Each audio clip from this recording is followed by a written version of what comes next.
Hello बच्चों, welcome to the tour of science. Tour of science में आपका स्वागत है।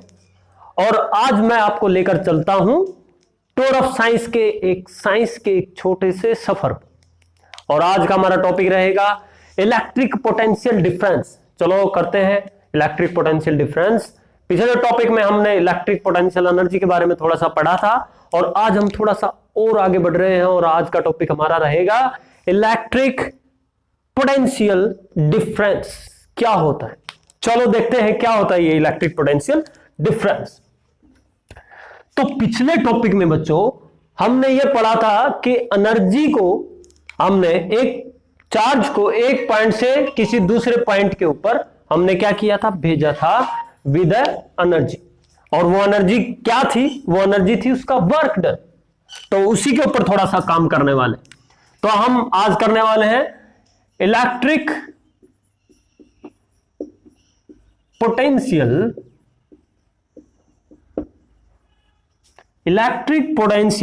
डिफरेंस।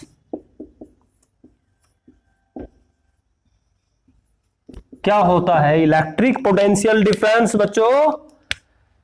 पोटेंशियल ताकत, एनर्जी, ऊर्जा, पोटेंशियल और डिफरेंस का आपको अभी पता लग जाएगा इलेक्ट्रिक चार्ज की वजह से, है ना। तो इस टॉपिक के अंदर जो हम कर रहे हैं इलेक्ट्रिक पोटेंशियल डिफरेंस, इसके अंदर हमने लास्ट टाइम क्या किया था, हमने किसी चार्ज को एक पॉइंट से किसी पर्टिकुलर पॉइंट तक लेकर आए थे और उसको पर्टिकुलर पॉइंट से भी हम इंफिनिटी से भी उठाकर लाए थे। जब हम उसको इंफिनिटी से किसी पर्टिकुलर पॉइंट पर लेकर आते हैं तो वहां पर एनर्जी लगती है और उस एनर्जी लगने की वजह से वो एनर्जी जो लगती है वो एनर्जी क्या थी, एक वर्क डन था। हमने काम किया, एक्सटर्नल फोर्स लगाया, उसको किसी पर्टिकुलर पॉइंट पर लाकर रख दिया, यहां लाकर रख दी बी पॉइंट पर। तो यहां पर वर्क डन हुआ, है ना, वर्क डन। अगर इसको ऐसा ना करें तो इस तरीके से भी कर सकते हैं। मान लो कि ए कोई पॉइंट था और बी कोई पॉइंट है। अब इन दोनों पॉइंट के बीच में चार्ज है। मान लो यहां से कोई चार्ज उठकर यहां आता है, एक पॉइंट पर आता है, तो आप देखेंगे कि यहां उसकी एनर्जी कुछ और थी, पोटेंशियल एनर्जी, यहां पर पोटेंशियल कुछ और थी। और इन्हीं दोनों पॉइंटों के बीच में जो एनर्जी का डिफरेंस होता है उसको ही हम कहते हैं पोटेंशियल डिफरेंस। क्लियर हो गया? तो क्या होता बच्चों, देखो पोटेंशियल डिफरेंस क्या होता है। मान लो पोटेंशियल डिफरेंस को V से डिनोट किया जाता है। पोटेंशियल को किससे डिनोट किया जाता है? V से। तो यहां पर पोटेंशियल क्या हुई बच्चों? VB। और यहां पे पोटेंशियल VA। तो आपको सिर्फ एक बात ध्यान रखनी है कि आप ये जो पॉइंट आप रख रहे हैं तो आप क्या करेंगे, ये देखेंगे कि वो चार्ज है कहां से कहां तक भेजा है, ए से बी की तरफ या बी से ए की तरफ।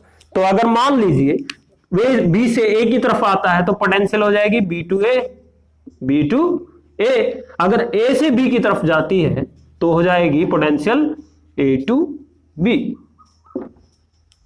ठीक है। तो ऐसी कंडीशन के अंदर जब चार्ज को हम एक पॉइंट से दूसरे पॉइंट पर लेकर जाते हैं, और वो चार्ज भी कौन सा होता है? टेस्ट चार्ज होता है। कौन सा चार्ज? Test charge. वो चार्ज होता है बच्चों टेस्ट चार्ज। Q नॉट भी बोलते हैं और Q भी बोलते हैं उसको।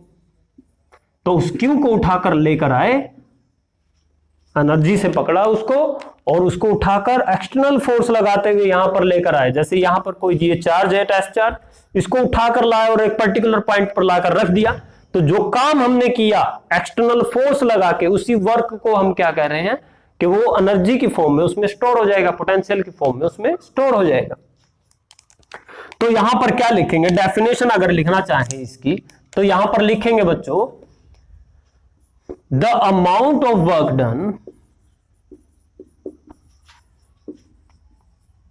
Done to moving a unit positive charge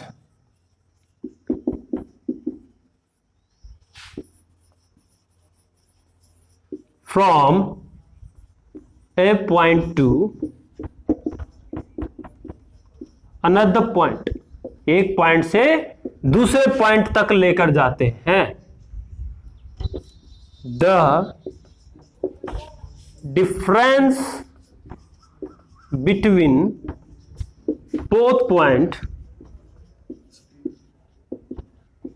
is known as potential difference।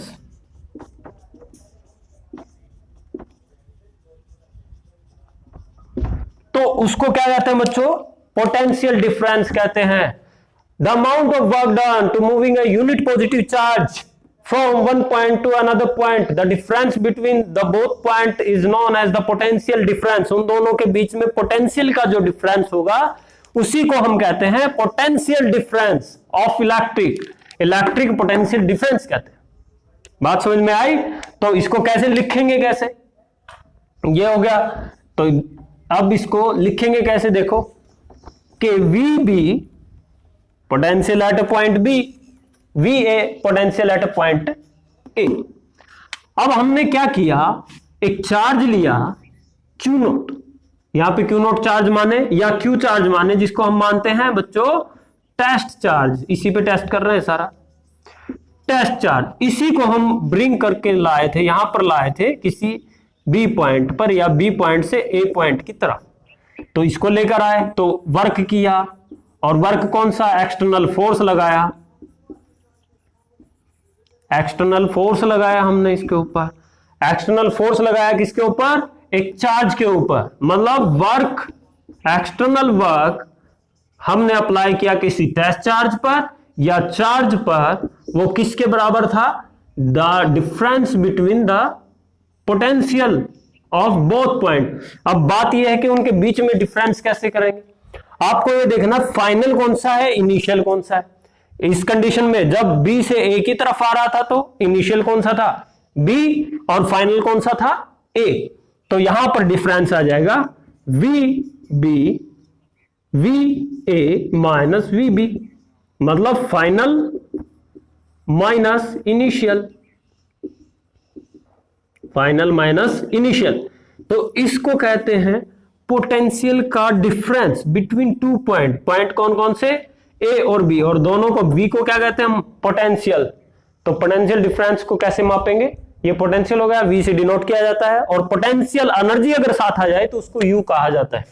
Potential के साथ अगर एनर्जी आ जाता है, अगर इसके साथ एनर्जी अगर लिख दिया जाए तो उसको कहा जाता है यू, ये याद रखना।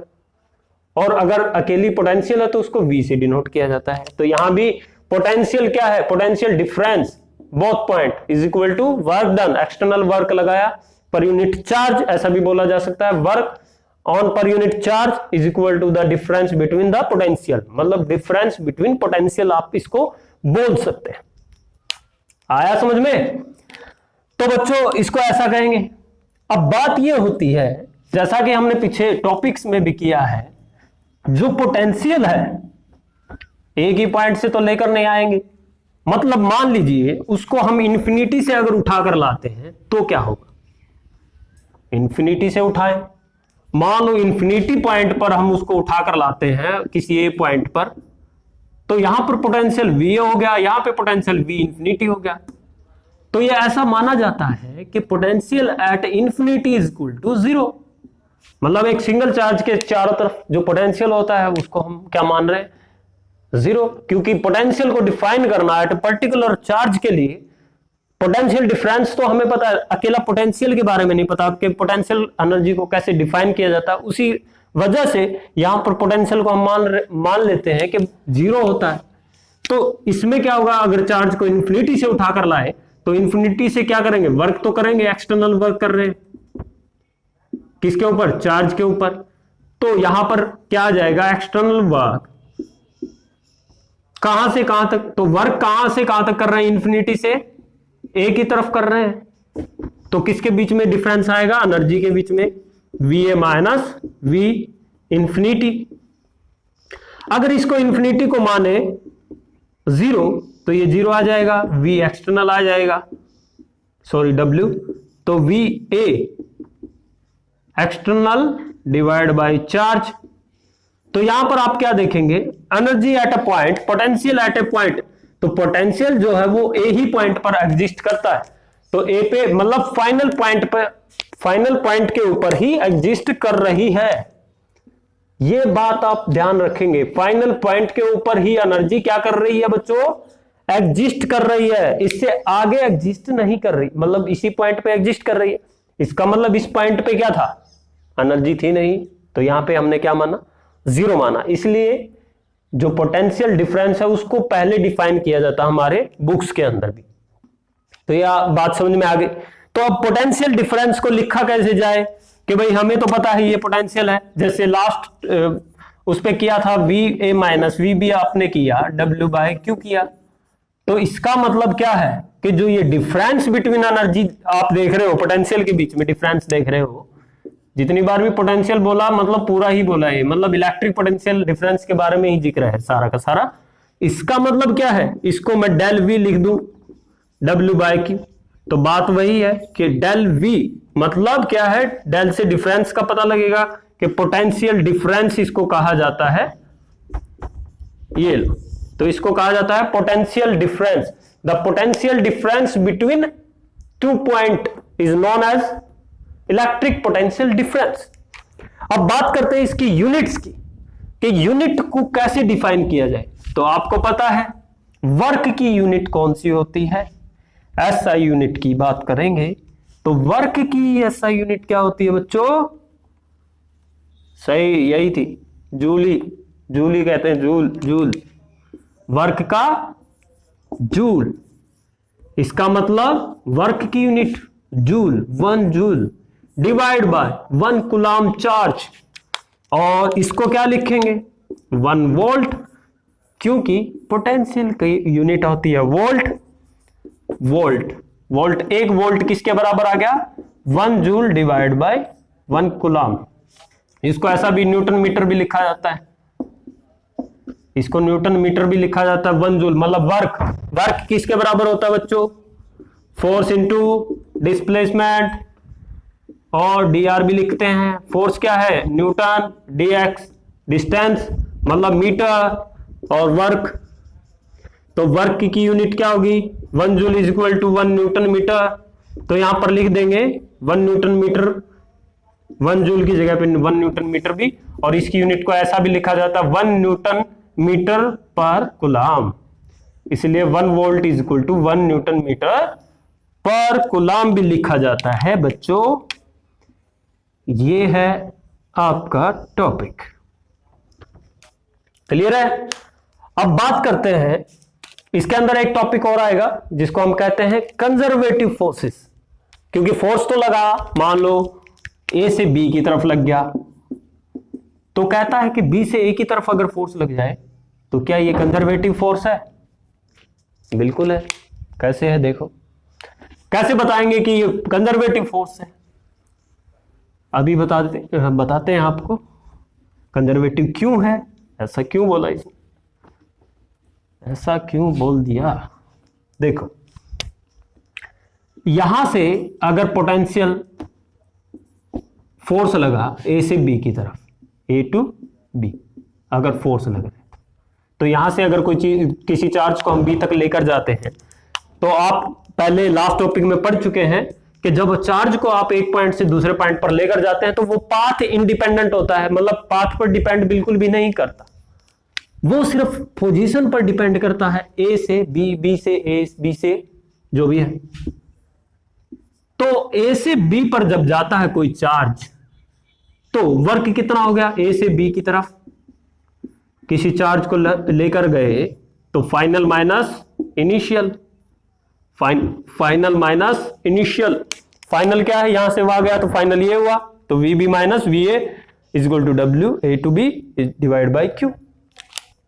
अगर यही चार्ज क्यू से ए की तरफ आ रहा होता तो फाइनल क्या होता ए, और इनिशियल क्या होता बी, तो V A minus V B, work क्या होता बी टू ए, बी से ए की तरफ। Equation number 1, equation number 2, equation 1 और 2 से 1 और 2 को सॉल्व करें, अगर 1 और 2 को सोल्व करते हैं बच्चों तो क्या होगा, तो आपको दिख रहा है दोनों इक्वेशंस, इन दोनों को जोड़ेंगे, देखो a to b divide by q plus b to a divide by q is equal to, इन दोनों को जोड़ो, vb minus va minus plus bb minus vb, sorry यहां a है, ये इससे कैंसिल, ये इससे कैंसिल, मतलब 0, मतलब नेटवर्क डन जो है b to b to a, ऐसा भी लिखा जा सकता है, आपकी किताब में ये है, आपकी बुक के अंदर ये लिखा गया है कि पहले a से b गया और फिर b से a आया, तो नेटवर्क डन क्या है आपका 0, यहां पे q भी है डिवाइड में, कोई 0 हो जाएगा क्रॉस मल्टीप्लाई हुआ तो नेटवर्क डन क्या है 0, मतलब ये पाथ इंडिपेंडेंट है, पाथ पर डिपेंड ही नहीं करता, ये डिपेंड करता है इनिशियल पोजीशन और फाइनल पोजीशन पर। इस तरीके से आप कर सकते हैं कंजर्वेटिव फोर्स, तो इस तरीके से आपको समझ आएगा कि कंजर्वेटिव फोर्स कैसे लगता है, और कंजर्वेटिव फोर्स किसी भी चार्ज को एक पॉइंट से दूसरे और दूसरे पॉइंट से फिर पहले पॉइंट पर जब लेकर आता है तो नेट जो वर्क डन रहेगा वो क्या रहेगा 0 रहेगा। तो आई होप कि आपको ये चीज समझ आ गई हो। अगर आपको वीडियो पसंद आया है तो आप हमारे चैनल को जरूर सब्सक्राइब करें और लाइक भी करें एंड शेयर भी करें। मिलते हैं अगले वीडियो में, till that time take care.